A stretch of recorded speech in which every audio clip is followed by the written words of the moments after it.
if they can touch their ear, they're older than 5. Wow. I'd never heard of that, but it's the way you test. Well, I could have done that in my practice, patient walks in, do this to see how old you are. That's interesting. I'm going to do that. Well, you find a 5-year-old, know somebody younger than 5. They cannot touch their ear. That's really interesting. It looks like we're connected now. I can see people there. Look at there, Jim and Linda. Bob. Bob. Are you swimming this morning, Bob? Well, it's been raining a lot out here in Broken Arrow, but it's still draining away from my house. Good, good. Morning, Thank all. you. Afraid to look. There's Rich. Yep. Just barely. Linda, Yes, sir. say your daughter's name. Is it Oriana? Oriana. Oriana? Oriana. Uh-huh. She'll answer to either though, or Nana. Well, my granddaughter just started her job last month after graduating at OU.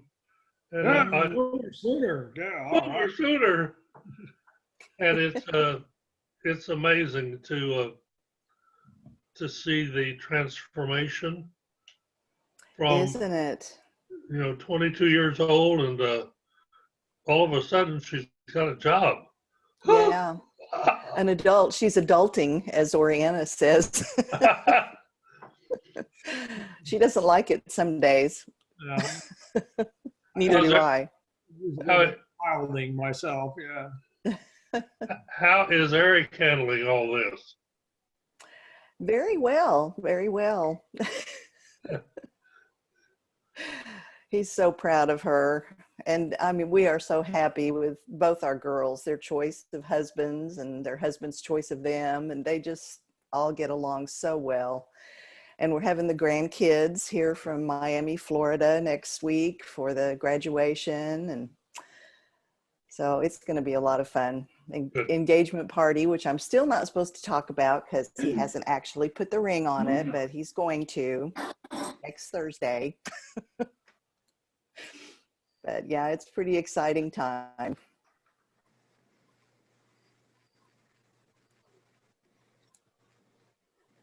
Oh.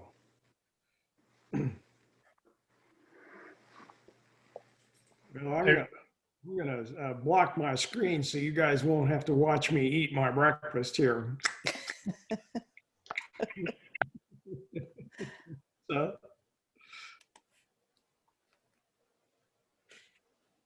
We got somebody on the telephone too. That's VJ. That's VJ? It's David. Oh, David. Okay. I'm taking. David on the phone.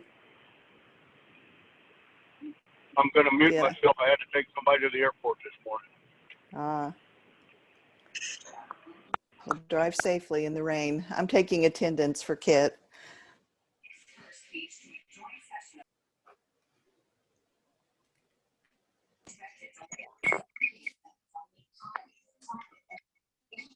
Well, looks like Barbara's getting ready to ring the bell.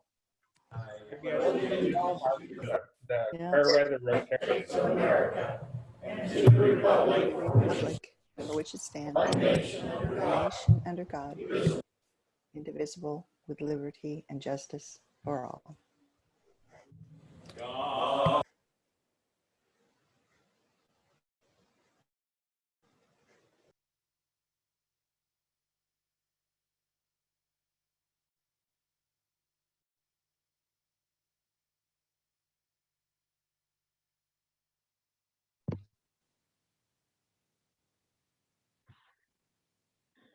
White with gold. God bless America, my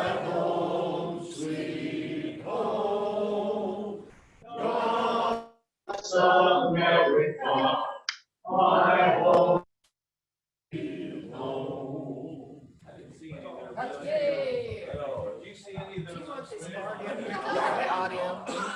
Yeah, I think we can hear now. Okay.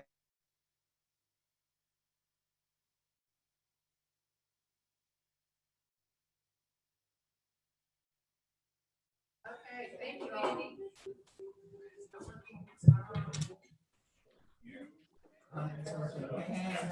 Can't hear. First thing you learn is take one person is it turned on.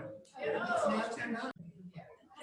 If you're not here, it's closing, and he was closing, and he was closing, and then the fire alarm went off. Yeah. And we had to vacate, and then they came on and said, it's just a joke. Anyway, he will not forget that for a long time. Okay, a few announcements here. Linda Ortega is very proud of our club for what we've done. 78% of our members are Paul Harris Fellows. So I think that is pretty terrific.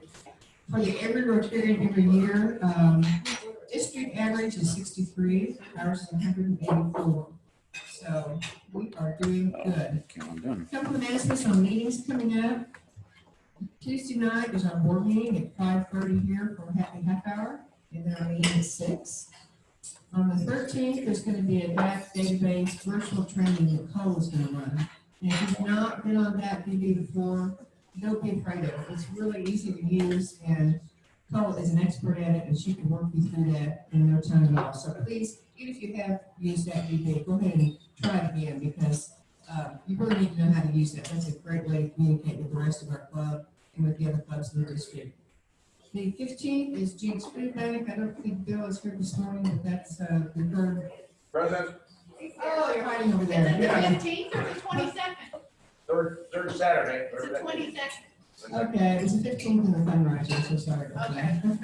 22nd, amended. We have committed to the Autism Peace Walk, which is June the 5th. They'll be doing their Peace Walk in Oklahoma City in the morning, and then I believe it's at 5 o'clock. There'll be the Peace Walk here down at Jinx. So sign up. And the Riverwalk West. 17. Oh, On the west side. how do you sign up for that, Bill? For you? Sure. And as we get closer here in the next couple of weeks, I'll, kind of talk Okay. with going to be a lot of volunteer opportunities. I mean, it's going to start at 5, but they're going to have set up and the usual sorts of things. Also, we are going to have a booth there to talk up Sunrise and hand out brochures, and also put out some information cards about our upcoming fundraiser in November. Yeah. And so we'll need some folks, and like I said, we'll be outside. And when we did a couple of years ago, it was a ball. Lots of fun people, It's kids, good, and all baby. that good stuff. So I'll be getting more information on that and let you know when you can show up. Thank you. You don't have to be a runner. You can walk. Yeah. I will point out that Bill says it's the third Saturday and Boy says it's the 22nd. The third Saturday is the 15th. Sorry about that. The third Saturday is the 15th. Oops. I thought it was on the first. Okay, we're beginning to open up as a club, and I think that's really good. We had the opportunity to do some great service projects. The 19th of June is the Tulsa Hills Youth Ranch for the horses. So if you ever wanted to go out and shovel stuff, this is your chance to do that. And do something for the kids. So that'll be in June. Gifty, are you on the Zoom call? Yes, yes. Gifty, can you hear us? Yeah, what was the question again? Okay, I didn't ask it yet. The question is, for MSNI, are we doing that May 8th or May 15th, or is it not scheduled yet? I still do not hear the question. I hear May 8th and May 15th. Yeah, she was asking about the MSNI. Which day is it? Is it scheduled yet for May 8th or May 15th? No, not yet. I will. I'll do that. Okay. Thank you. As soon as we get that, we'll put that out in the fundraiser. And I believe the Cameron container, if it's not already been shipped, it's getting close to going out the door and being shipped. So thank you. Let's see, it is online. You'll have to come to get your certificate number, I'm sorry. Polio. Polio club, we want to get rid of polio. Last year we had a campaign in our club We asked everybody to send, because it was 2020, to send a check for $20.20 to Mike Bibby. This year, we're gonna do the same thing, it's 2021. So send a check for $20.21 as our part to help combat polio. It's a 2-time match by the Bill and Melinda Gates Foundation. So your money can go a long way just by sending one small check over to Mike. Just as a note, I think I saw on the order 19 nurses have been given a vaccine. So there's no workers on the vaccine. So that's where we need to get it out.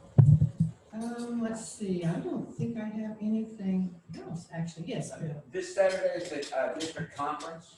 Right, May 1st. So go to just go to the district website. It's going to be virtual, obviously, and You have to register. have to register. Yeah, you have to register and then you log on. And so far, everything the district has done has been very concise and very good and a good use of your time. Yes, 2 hours, what, 9 to 11?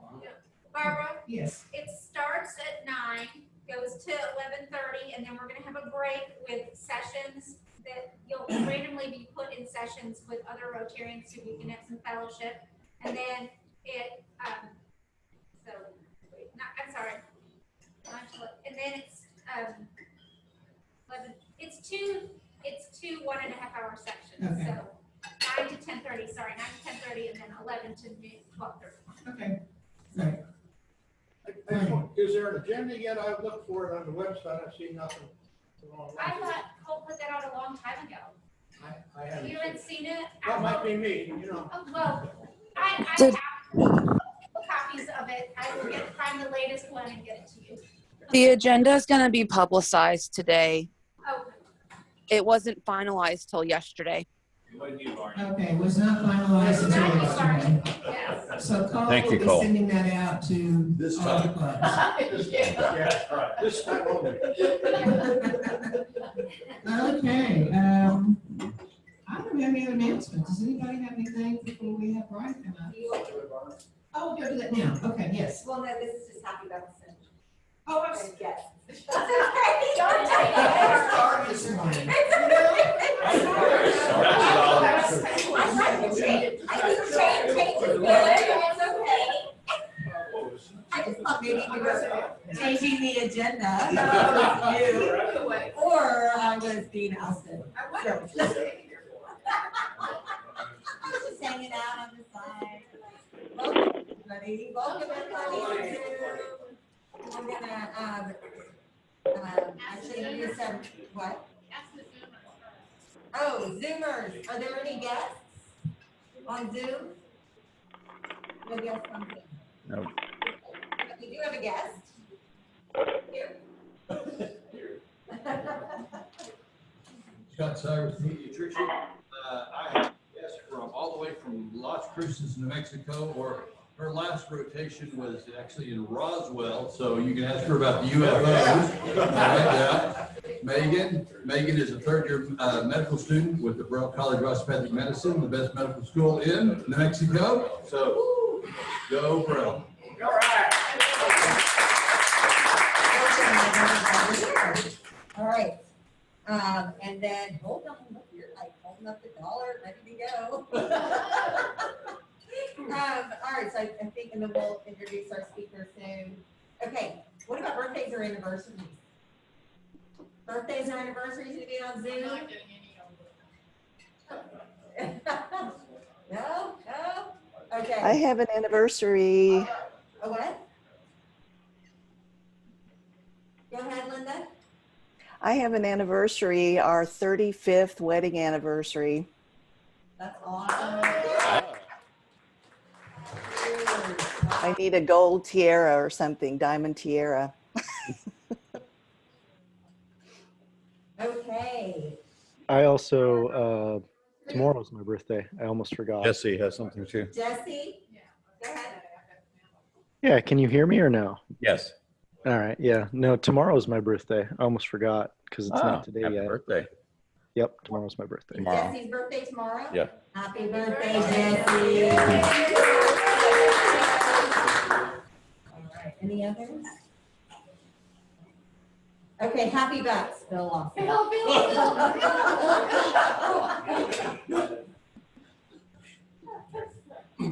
Phil Lawson, Petroleum Research, and one of your assistant governors. So tomorrow, I go to Weeder Rotary Club with Jake Craig. And I have 2 more of my 10 clubs to do with him, but now they are both scheduled, one for May 20th and one June 22nd. You're about done. I'm almost done. That's exactly what Okay. Marcel. Big money. I like that. Big money, happy buck, I'm telling you. Woo! I am giving a $20 happy buck today because, you know, singing kind of died during the COVID. And I love singing, and I belong to a professional chorus called the Tulsa Chorale. It used to be called the Tulsa Oratorio Chorus. And we are going to do an open air concert at AHA. Does everybody know where AHA is? Okay, well, it's downtown. And it's, that could be anywhere, couldn't it? I know. And, but I'm going to be, I got information about it. We are doing a commemorative mass called the Armed Band. It is unbelievable. It's only an hour long. We're doing it twice at 5:30 and at 7 on the, oh Lord, May 7th, because they keep changing the date on me. May 7th. And I want you guys to know that you will just be so moved by this. We're doing it as a commemoration of the race massacre. And it's gut-wrenching and beautiful at the same time. And I have handouts, if anybody's interested. You can go to it in the open air. Or if you don't want to be there, we are live streaming it for $20. So, boy, I would love for all of you to have this experience. So, I'll be here, and if you're interested, I may be throwing these in front of you, so you'll come. But because I don't want you to miss it, it's unbelievable. So that's my happy buck. That's $20 a piece or $20 a piece? $20 a piece. Here we go. Okay, Joy. That'd be sneaky and online, just pay one. Yeah, that's just. Julie, I want to check public accounting retired, and my happy buck is that Friday, Fred and I are flying off to Oregon Coast. And so we're gonna not be able to attend the mass in person, but we can get online and watch it perhaps. So anyway, we're really excited to get out of Dodge, and that's, I guess, the worst part about COVID, other than not being able to see my father at will. Just that we can get on a plane now and leave town and get a little different point of view. So thanks. Right behind you. Bill Bowman, Emergency Medicine. I know that Cole put together the social last night, the axe throwing, and I was in the ER last night, and none of the participants came in.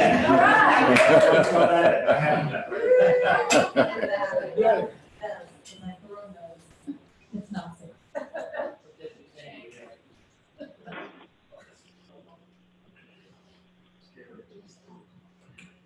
Happy Bug, I discovered a new place in Tulsa that I know Bill Bowen is aware of, but I don't know that all of you are aware of. My daughter and I went out to the Keystone Ancient Forest, which you may have read about in the newspaper. And you go out to 209th West Avenue, turn right, go 2 miles, you see a great big cell tower, and across the street from that is the ancient forest, which I think is a real interesting thing, cell tower in the ancient forest. But there are old trees, there are trees that are some 500 years old, but there's a very nice visitor center there that have 5 or 6 different mapped out hiking routes you can take. And there's one that's just a mile that's asphalted if you don't want to really do any road hiking. But you just go according to your own abilities and walk through it, and it's really a beautiful place. So if you haven't been out there, it didn't cost us anything to go in, so it's a great place to go see nature. Tickets are free. Take some And on certain days, you can take your dog. Great dog around. Maybe Wednesday, something. You been out there, Bill? Oh, yeah. Oh, it's a new place. All right, okay. Good treat out there, guys. I'm I'm gonna put a $5 penny back in, Scott Cyrus is a pediatrician, because I get to stay in Oklahoma for 5 weeks, thanks to Megan. She has to put up with me for the next 4 weeks, and I don't have to go back to Las Cruces, or I get to go back to Las Cruces until June, so you have to put up with me too. I'll be happy there. All right. Any others? Okay. All right.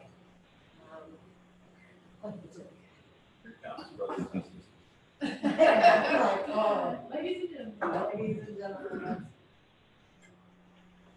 Okay, so, Kenny sent me this one.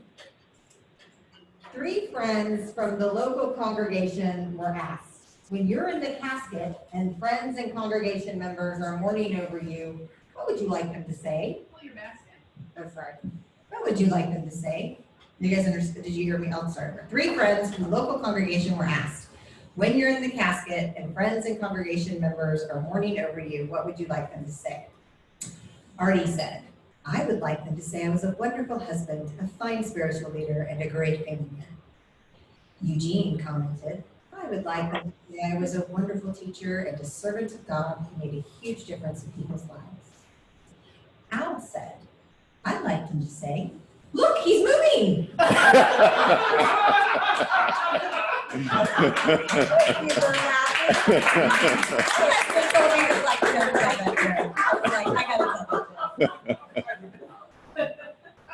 That's great. Okay, now Brian comes in. Brian, you have something. Maybe it's in there. Right, you gotta worry about that, Brian.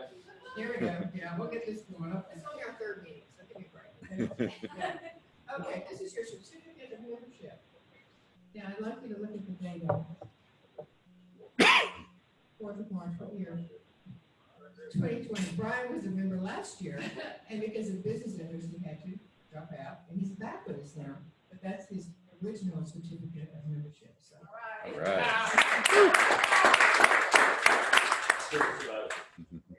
Cleaning up your desk.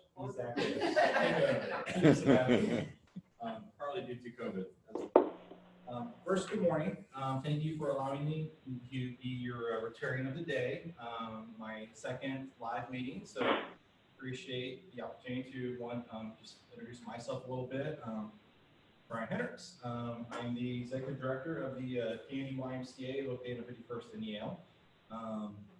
Recruited by Gifty to be part of this club. She was a member with us there and somehow became my boss, even though I was the boss. Haven't seen her in a little over a year in person. She still is my boss, so that's okay. But I wanted to use this time as well to just offer some thank you.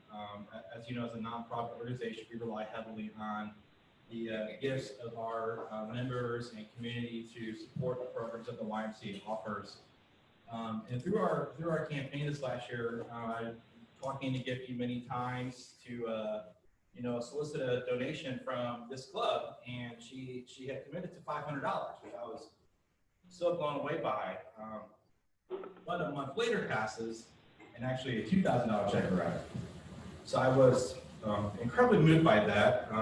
Your Rotary here has shown me a lot of passion for service, and that was just a true testament to that service from this club to give a $2,000 donation to our children, which you all dedicated to swim lessons. So June, July, August are our peak months for swim lessons.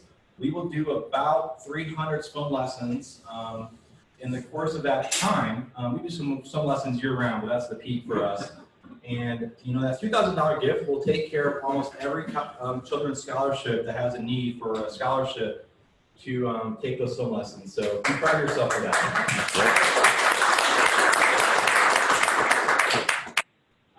Not everyone has the ability financially to, get involved in programs such as that, youth programming, and that's, that's what the Y does is, empower the community to give those opportunities. So, on behalf of the Y, I brought a gift for our president for just a thank you from the YMCA to that video.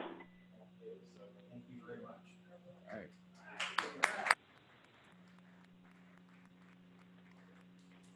Enough about me. Love the opportunity to introduce Dr. Wendy McConnel to the group today as our guest speaker. We've known each other for an extended length of time, about 25 minutes. So if you forgive me, but I'm going to read her bio to you. Dr. Wendy McConnel has been a pediatrician with the Warren Clinic for 25 years. Before, she had the opportunity to be part of her life work, some interesting twists and turns. After graduating from Albany College in Medville, Pennsylvania, with a degree in psychology, she went on to medical school at the University of Kansas. There she married Dr. James Barnes, who had a commitment to the Navy, which took her to Norfolk, Virginia. Wendy transferred to Eastern Virginia Medical School, graduating in 1976. Tragically, shortly after that, James passed away in 1981, leaving Dr. Wendy a widow with 2 young daughters by the age of 30. She completed her pediatric residency in 1985, meanwhile remarrying to Daniel McConnell, having 2 sons.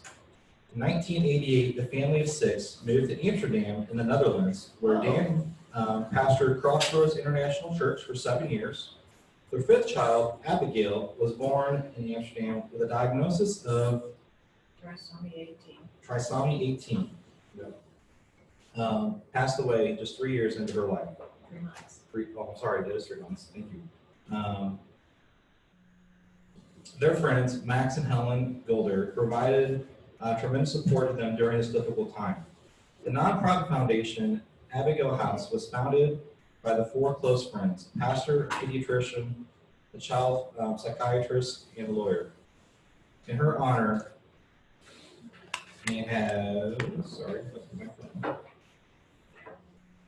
provided counseling and practical assistance to both missionaries and refugees in distress for nearly 30 years. It's a small foundation with a yearly budget of around $50,000, with a big reach and big impact that got only bigger in 2020. That's the story Dr. Wendy was on share with us today.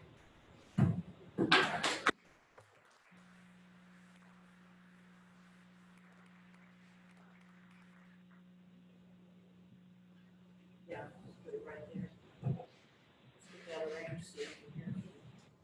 Then I'll start. It's a pleasure to be here this morning, and I really appreciate the invitation. Shout out to Gifty for making it happen. She's a mover and a shaker. Well, to be in Brian's box, apparently. I have to say I'm a little intimidated by talking to a group of business people. I am definitely not a business or a tech person. I managed to get a few pictures on my laptop and see if we can illustrate my talk with those a bit. But yeah, business isn't really my expertise. And this project I'm talking to you about is a very small enterprise. $50,000 a year, in business is a little bit of nothing, right? It changed a lot last year, and I'll tell you how that happened. You gave us a gift that contributed to what was happening last year, so right off the bat, I want to say thank you so much for believing in us before you even heard the story. So, this is a story. I think it's primarily a story of friendship, my friendship with Helen Goldner, and her friendships in her neighborhood. And I think it's a great story. I hope you like it. I kind of have to start with a little bit of my story so you can see how this connects to Tulsa and with you. I moved to Tulsa in 1977, and that was shortly after graduating from medical school, and that was with my first husband, James, right ago, and my 7-month-old first daughter, Rebecca. James completed his internal medicine residency here in Tulsa, and then I was a year into my residency training in pediatrics, and that was when he was diagnosed with a pretty rare form of cancer, a sarcoma. Within 11 months, he was gone and left me with a 2-year-old and a 5-year-old, 2 daughters. I completed my training in pediatrics, was remarried, and had 2 more children, 2 boys, by 1985. Those were busy years. In those years, I met Dr. Cyrus, who, by the way, is one doctor who is very business savvy, so I'm happy to have him on my side. My second husband, Dan McConnel, had an MDiv from ORU. He had Tulsa roots, originally from Houston. He was also a published author, but he wanted to study more theology and also start a church and do missionary work, and that's how we ended up in Amsterdam. And we moved there in 1988. And that's where I met my Dutch friend, Helen Goldberg. And this story is really mostly about her. She is the daughter of a man who worked for KLM Airline. He was a chef, not a pilot. And she had lived in Portugal, France, Pakistan, some other areas in the Middle East, all over the world, learned to speak lots of languages. I think she's fluent in 5 or 6, has a smattering of a couple more, including Hebrew and a little Arabic too. She had a tremendous appreciation for people of many cultures. That is one thing that will really stand out to you, I think, in this talk, including both for Israel and for the Middle East, and had lived in both areas. She became my husband's assistant at the church that we had started, and also my closest friend. Her Austrian husband, Max, was working on his PhD in child psychiatry when we got to know him. Max and Helen had often been asked to counsel church leaders in the Netherlands who were suffering from stress or the effects of sin or family struggles, and this goes back to even before we met. They had seen a lot of Christian leaders who made bad decisions, had to deal with tough family issues, things didn't work out well for them, things that were kind of disillusioning, and through that, Max came to question his faith to some degree. They weren't attending church until we met them, and they started coming to the church we started, which was Crossroads International Church in Amsterdam. It had about 50 people in it when we started, when Dan became the pastor, and when we left Amsterdam, it had about 500. Happily, it's continued to grow since then. It has about 1,000 members now. So it actually was the largest church in Amsterdam.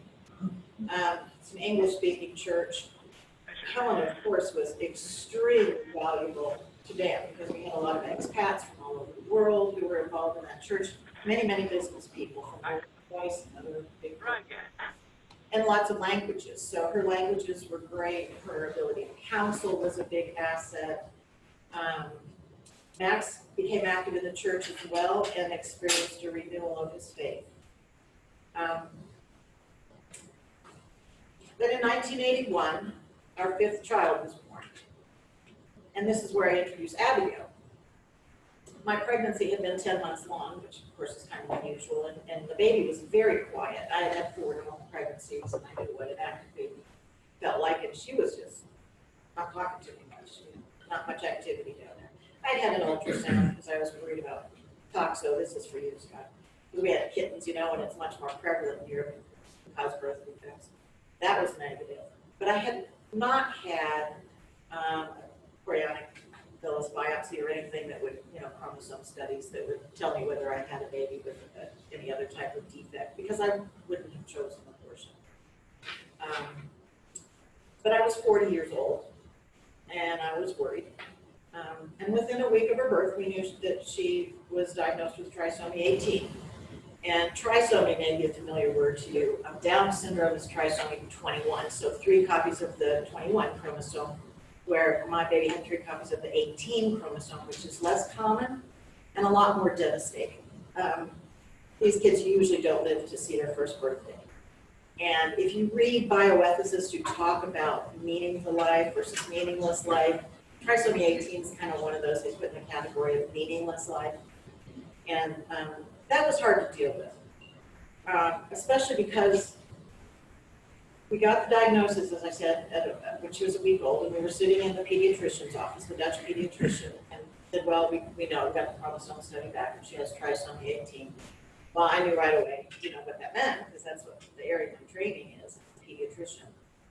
And so I was devastated, but the next thing he said was far more devastating. As I said, he was Dutch, and I was just learning Dutch at the time, still am. And the pronunciation of vowels is really different in Dutch. EU is pronounced EU, and they don't pronounce THs. So when he said the only thing they really could offer me was euthanasia, I had to sit there for a minute. Euthanasia, euthanasia. That was the solution that we were offering. And it really surprised me that although I knew the Netherlands practiced euthanasia to some degree, that it was more than offered, it was advocated for, that it was pushed, that they kind of manipulated us to feel like we really should do, that our baby was suffering for it. And although we have no way to know that, we just don't know that.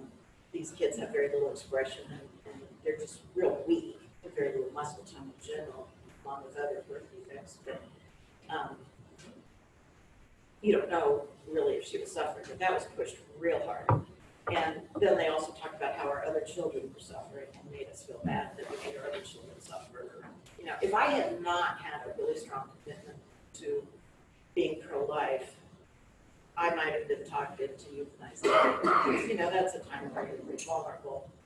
But I had really thought through these issues a lot and had been outspoken about my views on life. And I kind of felt like God was saying, okay, you really believe that. Here's some things we learned about euthanasia in the Netherlands. It is illegal. It may be less so now, but they have a thing in the Netherlands where it can be illegal, but they're still going to regulate it and tax it. They are really great business people. You don't know anything about the history of the Netherlands. They know how to make a buck. Prostitution is that way. You know, Amsterdam is famous for the red light district and big business in Amsterdam. And so because it's big business, even though it's technically illegal, you can do it if you follow the regulations. They have very tight regulations about how often these girls have to be tested and reporting and all that stuff. They know exactly what's going on. But because there's so much money in it, it brings lots of people to Amsterdam, you know, it's tolerated. Euthanasia is the same way, technically illegal, but commonly practiced. And then, as I said, it also is promoted, not just offered as one solution. It's offered as the best solution in some cases. And they kept offering it to us. Almost basically every time I saw a pediatrician, you can still do that if you want to do that. We kept saying, no, I couldn't do that. It's often practiced by nurses as well without doctors actually being involved. Because they are so strongly indoctrinated to believe that it is a compassionate thing to do. So there were quite a few cases where nurses have taken upon themselves, or other healthcare workers, to inject someone with an overdose. Because they know that that's right. So, as I said, our Abby died when she was 3 months old. She was hospitalized with pneumonia. The first thing the doctor said to me, the pediatrician came in, Scott, if you can imagine this, what do you say to parents who just lost their child? He said, we didn't kill her. Oh, which, of course, they could have. She was in the hospital. She had an IV. Some nurse could have given her an overdose. I could never prove whether they did or they didn't. She, as I said, didn't have much of a life expectancy. But it was shocking to me that was the first thing he said. There were nurses who came to her funeral who weren't churchgoers, so I think her life impacted them. I'll never know the full story until heaven. Max and Helen, let's put up a picture if we can from my laptop. That's right. Yeah, I need to show it, it will not connect to the other thing. Okay. So you just have to like. Okay, if you go to photos, see what comes up. So Max and Helen, the Dutch couple, Austrian and Dutch couple that I introduced to you earlier, really acted as her godparents during her short life. And they were so, so sweet when she died. They were there, they held her, they helped us get through that time. In the Netherlands, lots of things are done at home, births, deaths, different from how we do it here in America. She was at our home. Which picture? Let me take just a minute, because there's just a few of them.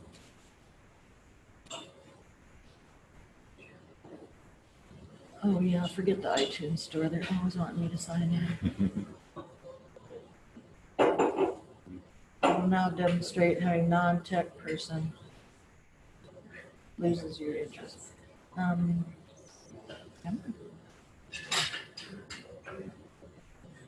Okay, why don't you pass that around? Y'all can see a picture of Max and Helen, and it's in their neighborhood. Let's see. The older if I couple in this can- picture are Max and Helen, and that was just taken about a year ago. The younger couple are on our board in Kansas City, Tom and Jackie Sheep. So Helen had a younger sister named Michelle, who was born when Helen was maybe 9 or 10 years old, quite a lot younger than her. And she had spina bifida and had some very obvious birth defects. Helen had never had a chance to take care of her, to be her big sister, because the way her family responded was to immediately remove her from the home, pretend like it never happened. And she lived in a home with people with disabilities and retardation for her entire life. And that was devastating to Helen. You'll come to appreciate as I tell the story what a tender heart she has. And that just was an ongoing big, big grief for her. So here she had a chance to touch a baby with disabilities and to love her. And I think that was a very healing process for her. For our church, it was very healing as well. If you live in an atmosphere where if you're less than perfect, you might be offered the option of just disappearing. And it's strange to believe that would happen in the Netherlands when they fought so hard against Nazi Germany, but somehow the philosophy prevailed. We had several Dutch members, young people who had minor disabilities, but who struggled with self-esteem, and it meant a great deal to them that our baby, whose life was labeled as meaningless, was loved by our whole church and was just appreciated, that her life was created by God and that it was valuable and it was celebration. That was healing. And I think her life had tremendous meaning because of that. Now, after Abby's death, Dan and I, with Max and Helen, started the Dutch foundation that's named for her. Excuse me, I have to get some water because you can't speak Dutch without flushing your mouth. Can you You're lucky you're 10 feet away. Yes, we started this foundation called Stichting Abigail. Stichting is this foundation in Dutch. It's now known as Abigail House. Is that better? Yeah. From the beginning, its purpose was to counsel and assist displaced people. We were displaced. We were out of our culture. And that's tough. We had 4 kids that we had to put in schools that were Dutch speaking, had to figure out the system, and had to go shopping in a grocery store where had completely different offerings, and people were in a hurry, and I couldn't figure out what was salted and what was unsalted butter, or what was in the product. It was interesting. So it was a very stressful experience. I know a little bit about what it's like to be displaced, even though it is a Western culture. It wasn't too hard to get by in English. But many missionaries who are out of their home situation go through very, very stressful circumstances, much worse than that. But of course, our situation with Abby became very tough as well. And the purpose of the foundation is to help those people who are struggling, who are there to help others, but are struggling themselves. Just finding a counselor like Helen or a psychotherapist like Max who were comfortable helping you in English was a big hurdle. And so we were so grateful for them, and they did help us so much over the next few years. But as our church continued to grow and the pressures of ministry grew, our marriage, which started as a real challenging and exciting kind of combination of 2 extremely different people, it became a dysfunctional disaster, basically. I experienced depression after the death of our baby, and Dan struggled with an addiction that really wasn't compatible with ministry responsibilities. So we had to come home in 1995 after being in Amsterdam for 7 years. We continued to seek treatment for our issues, but eventually we were divorced about 20 years ago. So meanwhile, Max and Helen continued the work of Abigail House. Helen counseled people all over the world by telephone. Max became a professor of child psychiatry at the VU, the Free University of Amsterdam, and spent evenings and weekends giving psychotherapy in his free time to those who needed more intensive intervention. And I use the word giving intentionally because they did not charge anything for all these services. If you went back and added up the cost of a psychotherapist or counseling over 20 years for hundreds of people, it would be an astronomical that they've given. They live very simply in a typical Dutch row house in a predominantly Islamic neighborhood. They're in Almere, which is a polder, which is reclaimed land. So it used to be under the North Sea, and now, you know, they built it up, but it's just, you know, flat land with a whole bunch of high rises. It's a predominantly Islamic neighborhood, and they're right across from the mosque. There's a picture of the mosque in there, but it's not all that exciting. Lots of refugees in the neighborhood, tons of refugees absorbed by the Netherlands, which they have a history of doing. They have lived on Max's salary. The Dutch and American boards of Abigail House have raised money over these 25 years, 30 years, averaging $40,000 to $50,000 a year, just to maintain the ongoing expenses that they can't afford to pay for. Like you can imagine, Helen makes 10 international phone calls a day. That's a pretty big, I mean, telephone bills are already more expensive in other countries compared to America. So we paid the phone bill. We helped buy books in people's own language that would be helpful for them. And then the Mercy Ministry, as we started to call it, started growing. Initially, the Dutch government, which regulates everything down to the letter, decided that every nonprofit foundation had to have a certain percentage of their income go to Mercy Ministry. So Helen was thrilled because that meant she could give away money, and she loves nothing better than that. So my money, most of it. That's not true. So the Mercy Ministry took care of people with unexpected financial needs, and I'm going to tell you some stories, and it won't be hard for you to figure out, you know, what those financial needs might be. Basically, missionaries, you know, live on the generosity of others and that kind of a bare, you know, substance kind of a salary. And then something unusual comes up and they're in trouble. A natural disaster, for example. Recently, you know, before COVID even happened, there were earthquakes in Turkey. And Abigail House helped out a Turkish family who were running a school in the area. The school wasn't damaged too much, but their house was just leveled. So they were living in the school, they needed their house rebuilt, they needed everything, and then COVID hit. So we've sent them money to rebuild, and so on. That's just in the last year. Another story is about missionaries developing cancer. I mean, stuff happens to you. You go over there to help other people, whether it's a medical mission or any other type of mission, and stuff happens to you or to your children. And you just may have to immediately travel somewhere that you don't have the funds to do. You may need treatment that's not available where you're at.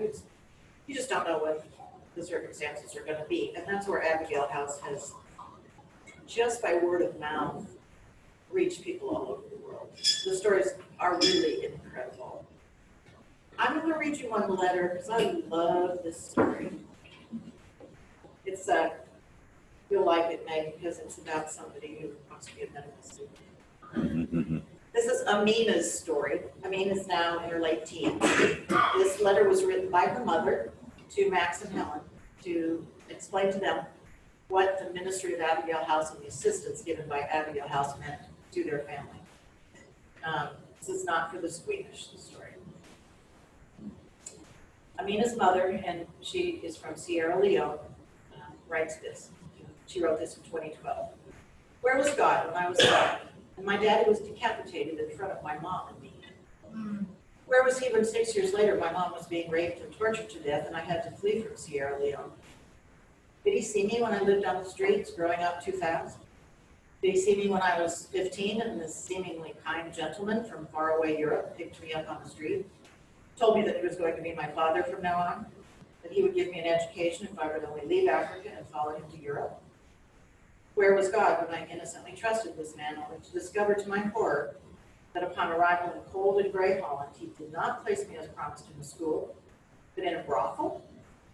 Where was he when I soon discovered I was pregnant and they wanted to kill my baby so I could keep on working?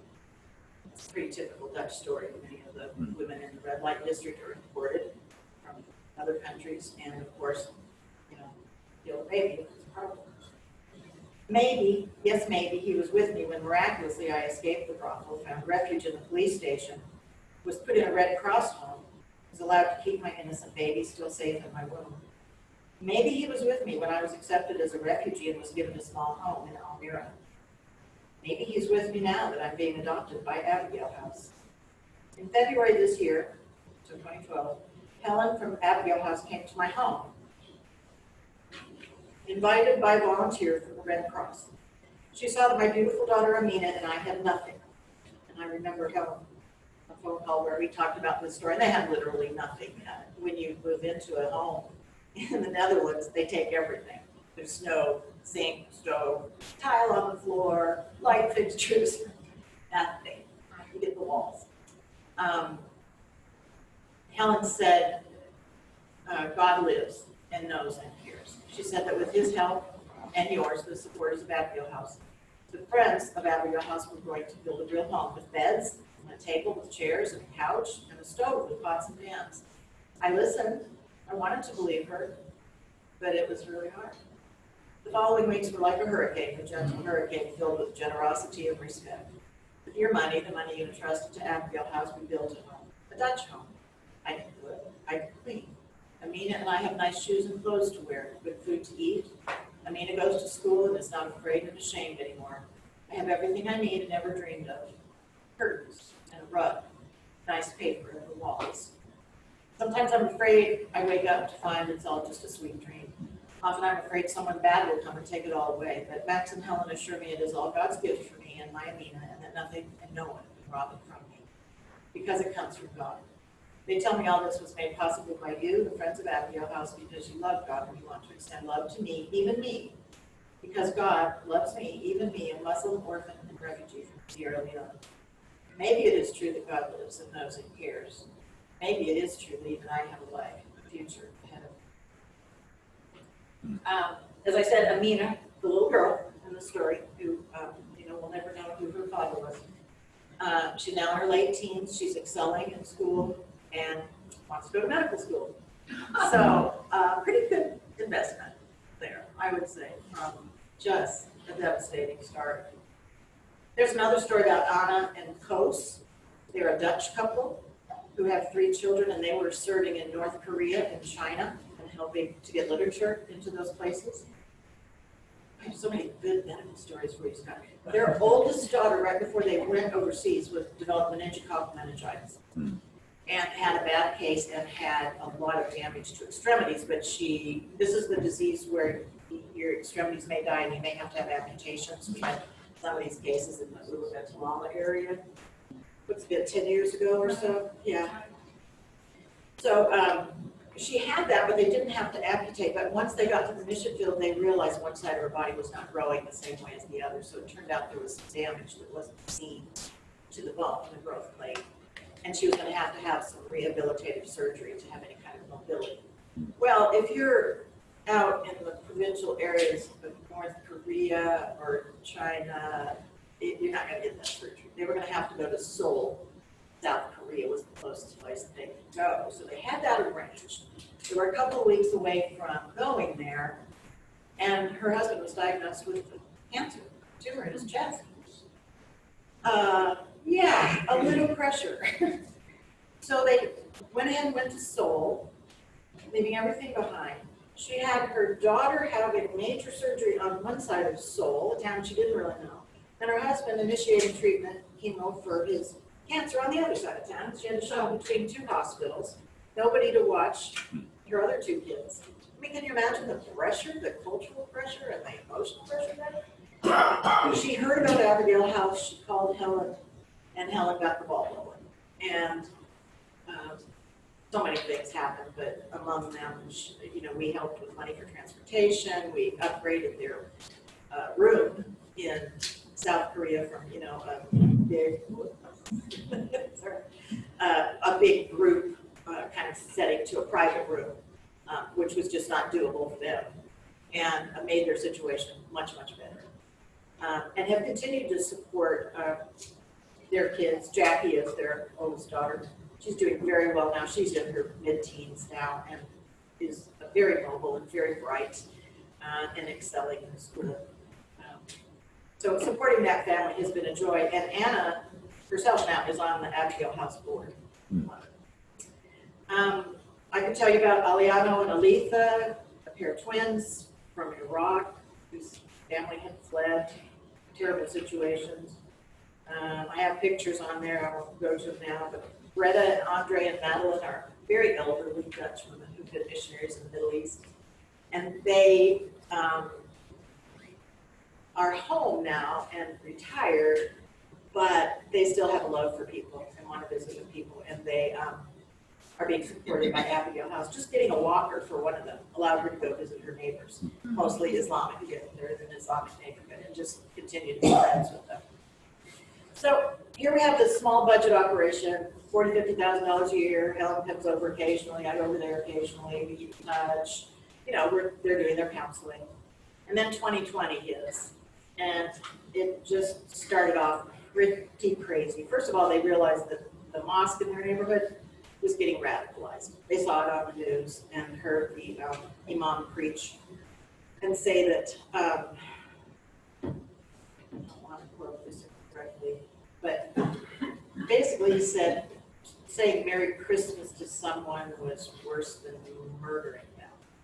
So that kind of rhetoric, and it sort of went on from there. So they were aware that though they had friendships and contacts in the neighborhood, that the situation was becoming more tense. Helen's friendships in that neighborhood with the Islamic people were mostly with women because, as you probably realize, culturally Islamic men do not speak to non-Islamic women. They don't even make eye contact on the street. The exception was Hassan, who was a Kurdish guy who owned a small local ethnic grocery store. And Helen was good friends with him, and he'll come back to the story in just a moment. So Helen did this crazy thing. She's a very disciplined person. She doesn't do crazy things, except when she's feeling passionate, which she was the day before her 70th birthday, which was in May last year. She made the Dutch news. She was on the local news, and you can see it on YouTube if you want to. If you speak Dutch, you appreciate what she has to say. What happened was there was a kind of an extreme right-wing neo-Nazi group that staged a protest right in their street, right in front of their house, which was directly across the street from the mosque. And they were saying, we don't want Muslims in our neighborhood.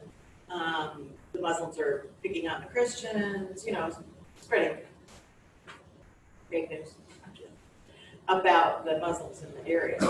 Well, they also pretended like they were from that neighborhood, and they were not. They came from some other part of Amsterdam. So Helen went out in the street and started talking to a reporter, and then the reporter said, well, do you want to have your say on the news? Okay, here we go. So she was interviewed there right in front of her house, and she just simply said, you know, these are our neighbors. I know them and respect them, and they respect and trust us. They have never harassed us in any way. They are not even from, these people who are saying that are not even from this neighborhood. This is my neighborhood. They can say what they want. They have the right to say whatever they want, but they should not say it in my name, because that's not, you know, how I feel. So that was kind of bold. And the next day, which was the first day of Ramadan, Helen was minding her business at home, and the imam and the whole Islamic Council came to visit her and to say thank you. Now you have to know on how many levels that could never happen. It was Islamic men talking to a Christian woman.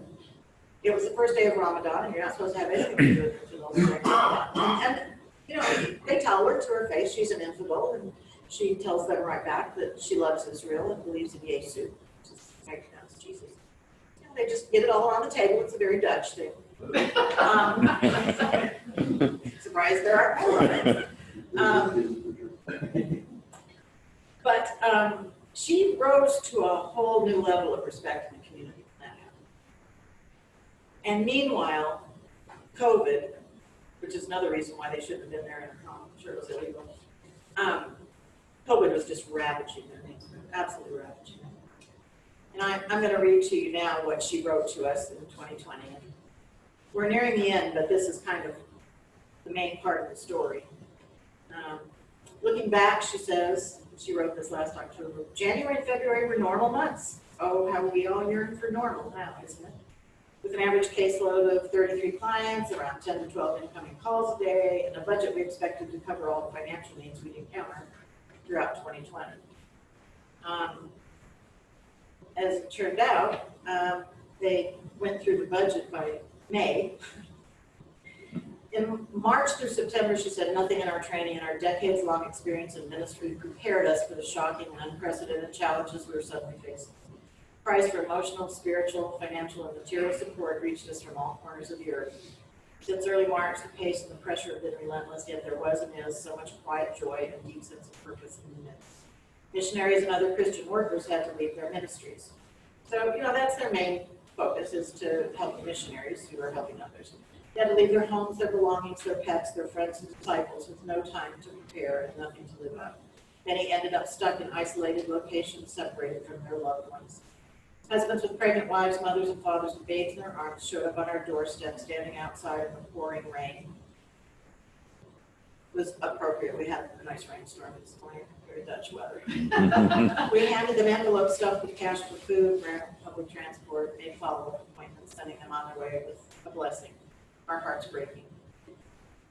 Vitamin supplements, face masks were distributed, medical bills were paid, layups, and staggering amount of diapers were bought, cars were purchased, houses were rented and furnished.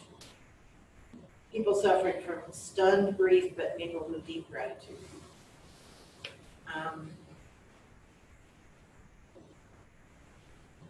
Then the other aspect of things opened up. Helen visited with Hassan, her neighbor who owned the little grocery store.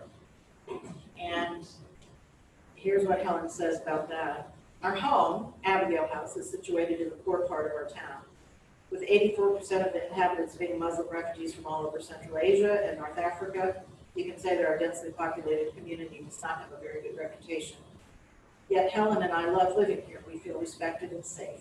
Yes, it's challenging at times, in particular the mosque, but we also delight in the many relationships we have established over the years. We're known as the Christians.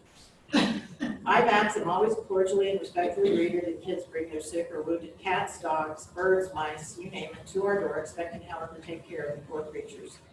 We've become good friends with the local veterinarian. So this is no lie. She has such a tender heart that when she visits me, she worries about the road. Serious. We can't drive down the road and have, without her commenting on every poor animal that's been run over. And why do they leave them there? Don't they have respect for it? It's roadkill, let it go. Then March 6th, the corona lockdown. The silent disaster started to unfold. Mark 12:31 became our daily challenge in prayer. How can we obey the commandments and love our neighbors as ourselves in this time of crisis in this area with overwhelming needs? How can we, in small practical ways, bring hope and comfort to these families in distress? How can we share Christ in this Muslim area? It's obvious we cannot serve an entire neighborhood, so we started out by identifying 5 families worthy of our trust and investment. And Hassan, who had always been helpful to people who were struggling, who were refugees, and given them things for their children, helped to identify those families. I'm going to tell you a little bit about who those families are. Very good. Mohsin and Samira have an 8-month-old baby, fled from Syria, from ISIS.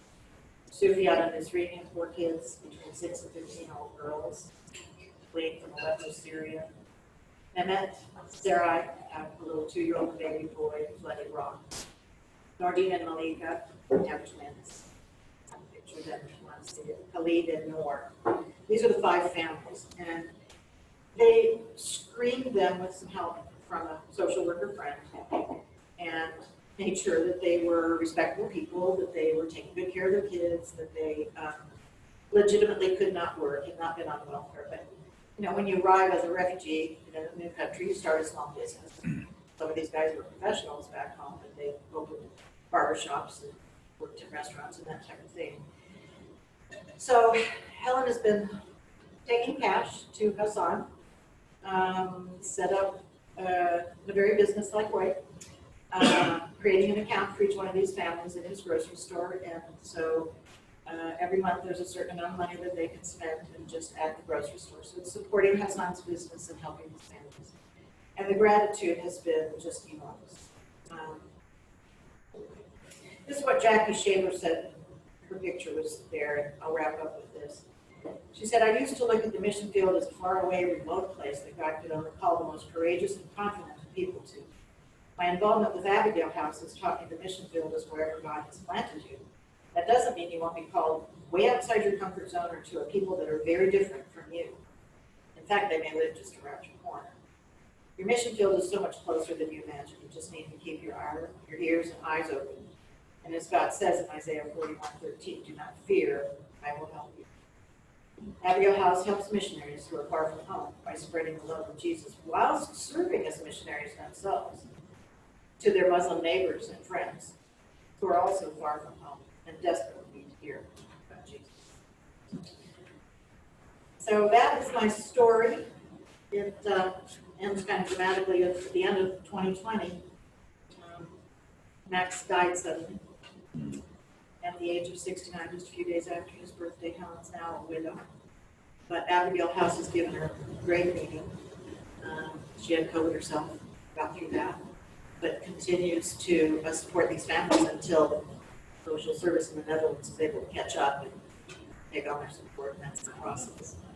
Thank you again for your wonderful gift to support this work. It's really the story of my friendship with Helen and Helen's friendship for her neighbors. And from that little tiny seed, so many people have been helped and encouraged. There's a possibility, she's starting to get emails from the Kurdish area of Iraq, where there's a whole bunch of cousins, neighbors, inviting her to come over and be honored for what she's done.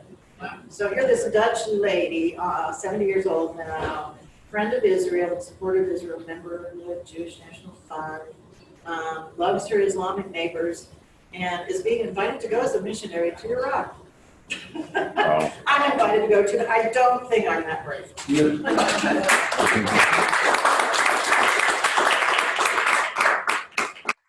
That's a very, very touching story about all those families. We do a little tiny bit of that through our Lindsay House. I'm really furnished that. I saw some echoes of that. Not for the great. That's lovely. We need you to draw a ticket. Okay. Wendy, we have a pot of gold that Excellent. half of the money that's bought tickets goes to club funds or club causes. But the pot right now is $300. Somebody in here has got a chance to draw a card for $300. Would you pull a ticket? And I'll be writing that check, is that right? You're all a ticket and read the last three numbers, please. 518. Hey, Gary! Let's go. That's my cousin. 2 times in a row. Wendy, there's a message from Stan Grog there. Take a red card. Oh, I stand, yes. Yeah. How you doing, Gary? Hi, Wendy. Stan Grog here. Number 35, and it's Oh, Gary. I'm so We've sorry. got $5 for you. Look. Hey, Gary's cheating because he took Mike Dippy to fish. Stan Rob is trying to tell us something. Start over, Stan. Oh, well, one thing, Gary was cheated on that because he took Mike Dippy out fishing. Wendy McConnel, Stan Grog, I haven't seen you in years. How are you? I'm great, thank you.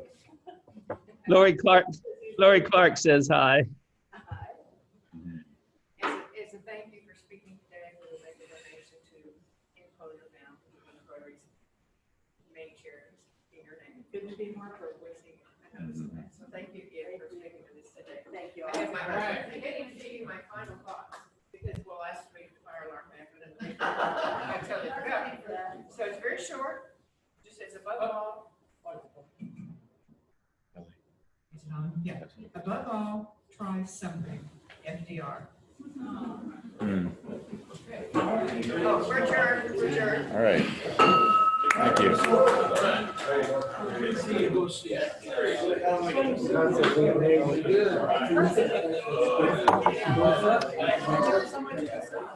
Thanks, everybody.